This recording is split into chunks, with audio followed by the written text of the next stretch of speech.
Well, a colleague of mine in the School of Music, Dan Graboy, introduced me to Elizabeth Maroon from the Department of Atmospheric and Oceanic Sciences. And she was looking to, as she explained it to me, she was looking for a collaboration with music connected to a grant proposal that she was putting together. And as she was telling me about her work, I immediately got completely intrigued and initially sort of thought like, oh, that's something I would love to be involved with as an artist.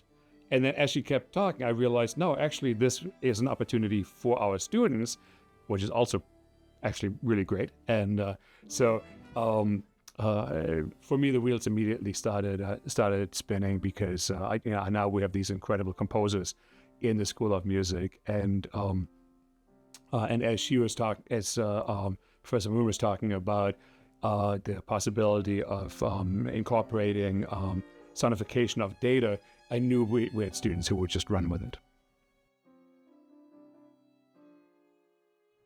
So I'm a climate scientist and physical oceanographer in the Department of Atmospheric and Oceanic Sciences. My research is broadly focused at the interface of the ocean and climate, and particularly on how the physical ocean works. So physical meaning how it flows, how it moves, rather than the biology or the chemistry of it. So Signals from the Deep is the title I gave my career grant proposal a couple of years ago. So NSF, the National Science Foundation, has a special class of grants they make to early career faculty members. And it has to have two components. A research component, which is more like the rest of NSF grants that are made, and also an education component, which is why it's only for faculty. So Signals from the Deep is the proposal I put forward, and it had both a research part and an education part. And then they have to be related in some way.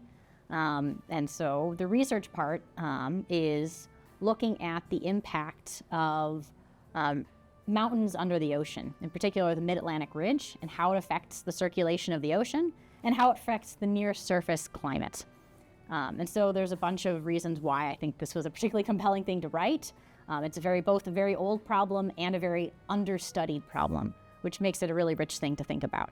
And so then for the education part, I was sitting there thinking, okay, what can I think about that is in the realm of physical oceanography and climate science that is more than what I'm just doing as my job as an assistant professor anyway? So that's something that NSF looks for, that you're going to propose something that is beyond your normal job classification, so not just developing a new class. So I started thinking about, okay, what can I do, that other people couldn't really? And I remembered Dan Graboy's Sound Waves project, where he invites scientists in and musicians in the same program to sort of explore a topic together.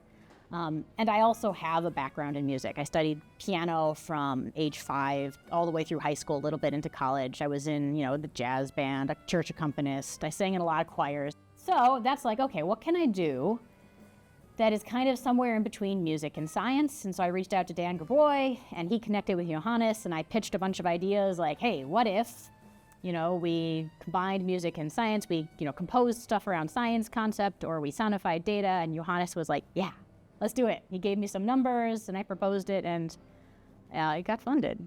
So that is Signals from the Deep. It's this research and science and education grant where we're doing everything from theoretical physical oceanography to music science cross-disciplinary collaboration. So this year, we're going to do, the theme's going to be Wisconsin weather. So last year there was a grad student who took my classes and hangs out on the 11th floor where I teach, and he had this idea of, hey, we've got this brand new data set called the Wisconet, which is Wisconsin Environmental Mesonet. And wouldn't it be cool if you sonified that and you played with Wisconsin weather? And I thought that was a fantastic idea, very much in line with, the Wisconsin idea. What does Wisconsin weather look like? So that's the goals. We're going to think about what Wisconsin weather looks like using this Wisconet data, this very new data source. So sonification is the idea of turning numbers into sound. It is a very common way to illustrate data for blind and low vision folks. So it has a real use in the science community for accessibility.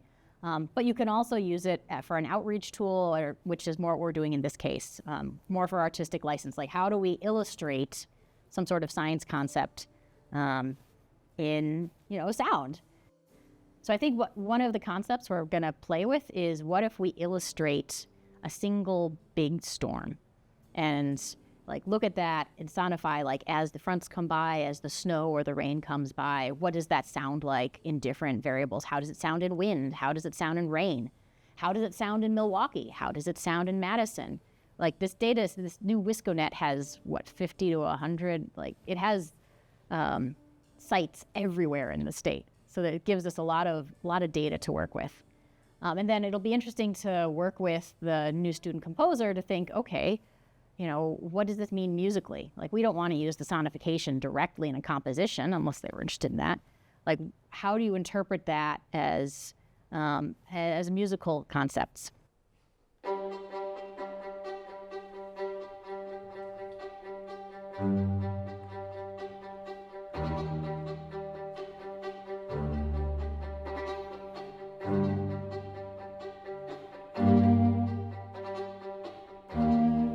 My name's Christopher Cobley, and I'm honoured to be the composer on this year's Earth Signals competition. My compositional philosophy has been shaped by my upbringing and my musical journey. I started off playing a non-classical instrument back in the UK before I moved over to the States, and as I moved into the classical scene, I felt like music, to a certain extent, new music was inaccessible. It was trying to be too hard and too difficult for the average audience to be able to be palatable for.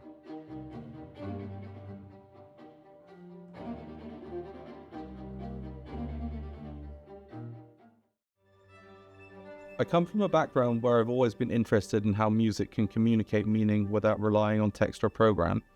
Over time, that led me toward using mathematical systems and structures as creative tools. For me, math isn't something abstract, it's a way of shaping musical narrative. I like expanding mathematical ideas until they evoke something human. In past pieces, that's meant things like musical fractals and auditory illusions to explore experiences such as memory and memory loss. So overall, I work at the intersection of structure and expression, using systems to open up new ways of storytelling in purely musical terms. When I started working with weather data, I realized that simply treating it as a stream of numbers wouldn't capture how meteorologists actually use it. Weather data is meaningful because of how it's interpreted, through maps, spatial patterns, long-term trends, and threshold-based decisions. So my approach for Earth Signals is to mirror that. Instead of translating individual data points into sound, I'm thinking about space and time, how patterns form, evolve, and interact. I'm trying to build a musical structure that feels like the way we experience weather data, as something spatial, dynamic, and consequential. In a sense, the composition becomes a parallel with how the Wisconsin Environmental Mesonet views and applies weather information itself. So my hope is that listeners walk away with a sense of weather as something living and patterned, something that has shape and motion even when translated into sound. I'm not trying to recreate a storm or paint a literal picture. I'm more interested in giving people an experience of structure, how atmospheric patterns evolve, how they interact, and how they can be felt in another medium. If people come away more aware of these hidden patterns, or even just more curious about data behind weather itself, I feel like the piece would have succeeded.